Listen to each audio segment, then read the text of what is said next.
The City of Ohio State podcast takes a deep dive into the support services that keep OSU's Columbus campus running 24/7. Hear from industry experts in facilities, construction, real estate, public safety, transportation, and more. The City of Ohio State podcast is brought to you by the Office of Administration and Planning. Go Bucks! Hello and welcome to the City of Ohio State podcast. I'm your host, Dan Hedman. For our inaugural edition, we're joined by Monica Moll, Ohio State's Director of Public Safety. Monica, thanks for being with us. Hi, Dan. Thanks for having me. Yeah, of course. Safety's always been a top priority at Ohio State, but this past year or two, efforts and resources have certainly increased. So it's a great time to chat about what's new, the strategy behind keeping students, faculty, and staff safe. So first question for you, Monica. Can you tell us a little bit about the makeup of public safety here at Ohio State? I know we have sworn police, but it's really about more than that.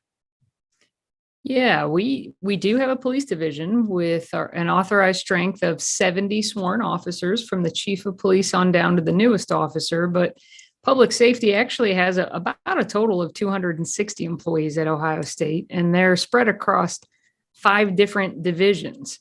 The police division, as we mentioned, but then there's also an emergency management and fire prevention division, communications and security technology. That division has our 911 dispatchers, for example. It has the alarm and video monitors that keep track of our intrusion alarms across campus and all the over 4,000 surveillance cameras on and off campus. And then we also have a group called Wexner Medical Center Security. That is our non-law enforcement, non-sworn security staff that work in all of the med center facilities. And then finally, we have Central Campus Security Services. And they are also another group of non-sworn security staff, non-law enforcement. And they basically cover everything outside of the med center buildings on the rest of campus. And they also recently have acquired managing the private security firms that we have employed to enhance safety off campus.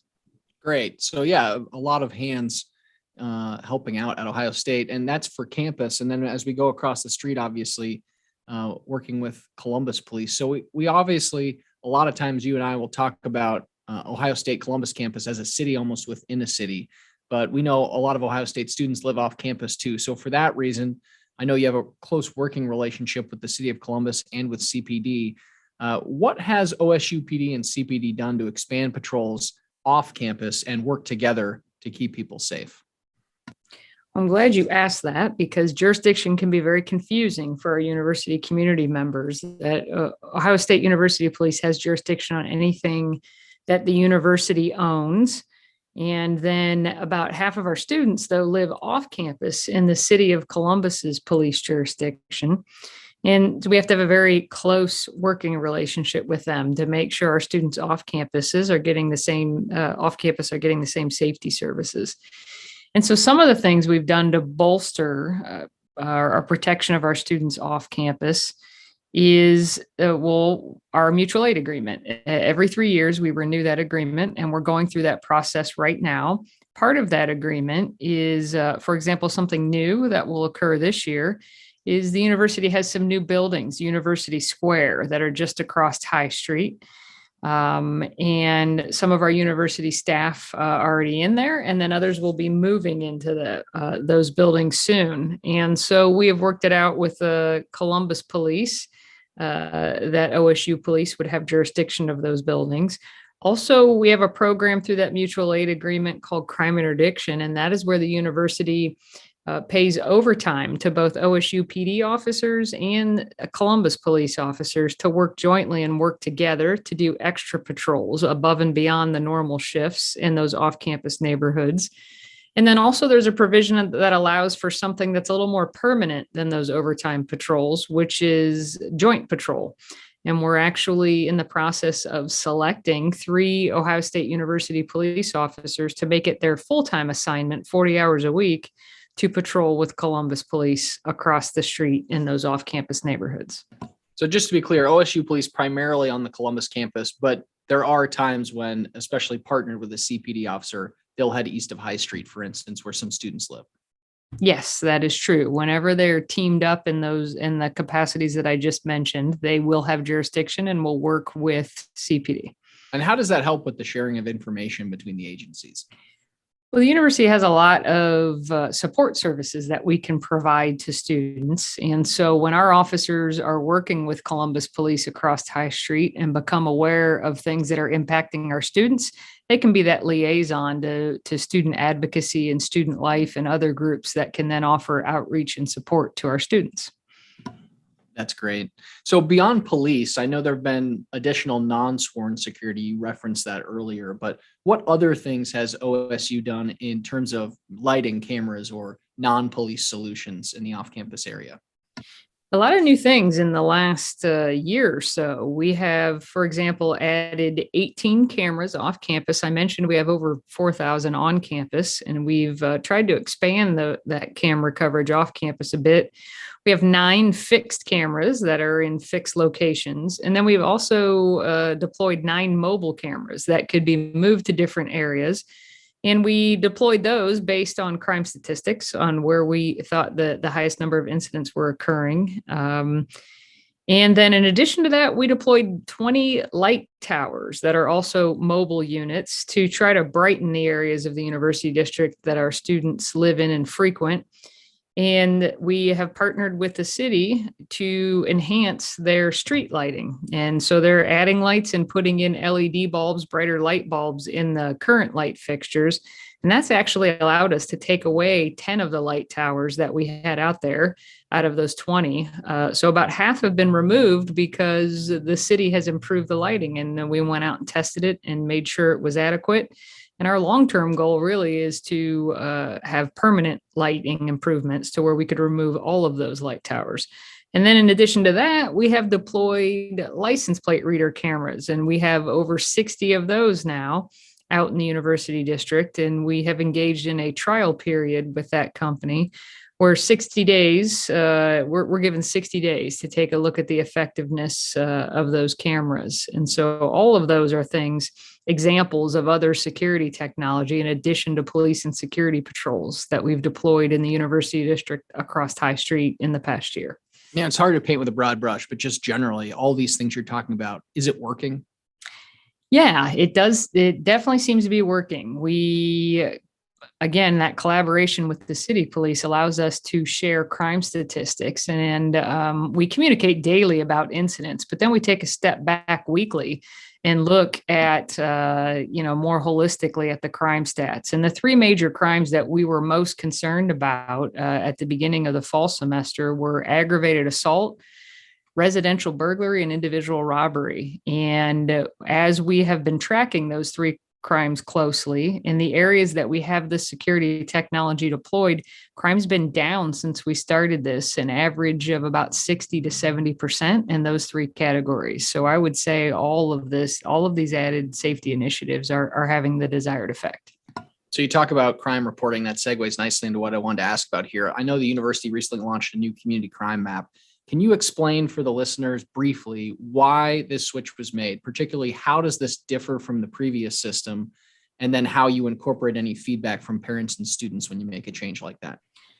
Well, I think it's important, first of all, to note that nothing is changing about the way we share crime information for on-campus incidents. We will still have public safety notices that are emailed to students when something significant happens and we have not caught the suspect for on campus. And we'll still utilize Buckeye alerts for those really immediate things where we need someone to do something right now.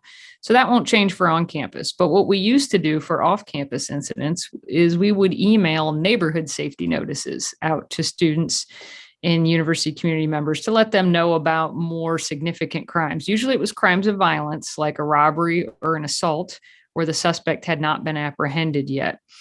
And those would go out periodically. And when we got feedback from parents and students, and especially students, they wanted to see that information in more of a visual representation. They had asked for a crime map, and we spent several months talking about how we could do that and maybe replace neighborhood safety notices with something more effective. Many of us knew that the city police had a community crime map available, but we were trying to figure out ways to make that more effective. So the community crime map now is pushed out to students on social media, email, and other ways about once a week.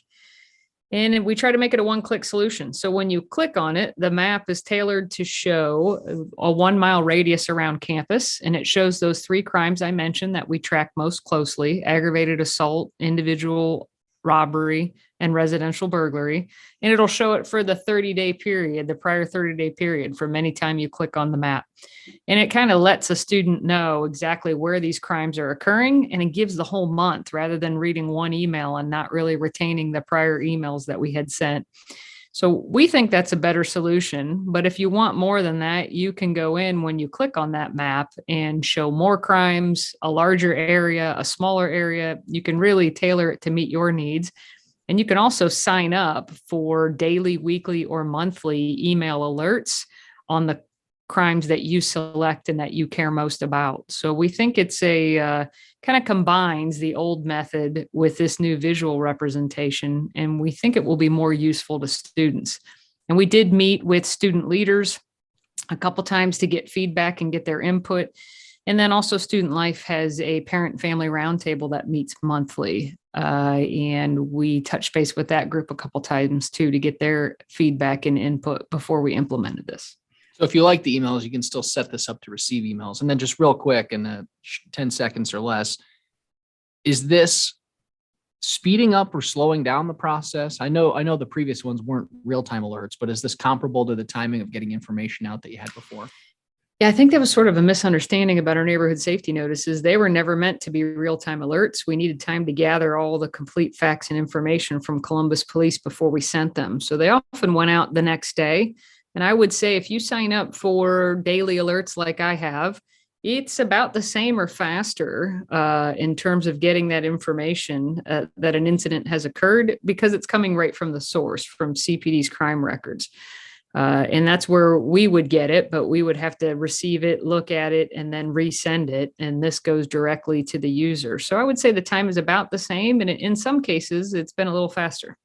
Good to know. Yeah. And you can find that community crime map on the public safety website. So I have 2 more questions for you here. And I just kind of want to back up to, the 1,000-foot view. I think it's really important when you're talking about policing and public safety to address relationships between law enforcement and marginalized groups. So what effort is OSUPD making to reach out to these groups and build relationships of trust across campus? We have always done that, especially in the police division. Our chief of police, Kimberly Spears McNatt, is very committed to community engagement.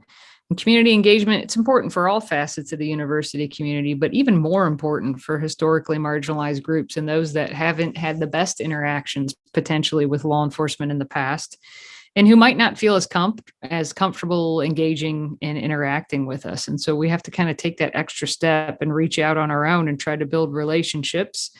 And to that end, we first wanted to, I mentioned we had about 260 employees. We wanted to make sure they understood why that was so important. And so we partnered with the Kirwan Institute to develop some diversity training. And they helped us put together an 8-hour block of instruction, and they trained some of our police officers to be instructors, kind of like a train the trainer program. And we implemented that training and trained all police officers so far this year. And we're now expanding that to dispatchers, security officers, and other DPS employees.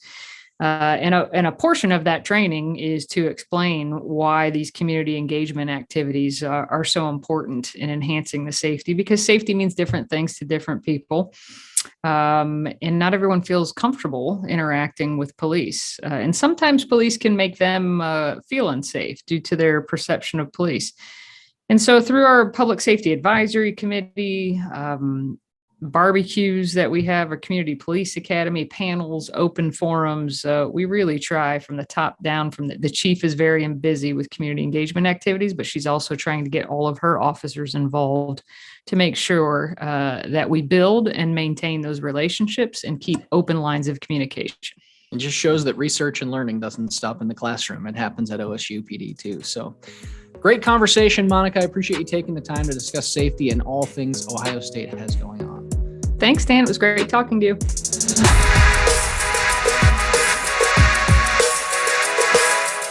The City of Ohio State podcast is brought to you by the Office of Administration and Planning. On our next episode, we'll provide a rundown of major construction happening on campus, from a new inpatient hospital and a blossoming innovation district to an investment in the arts. Until next time, be kind and go Bucks.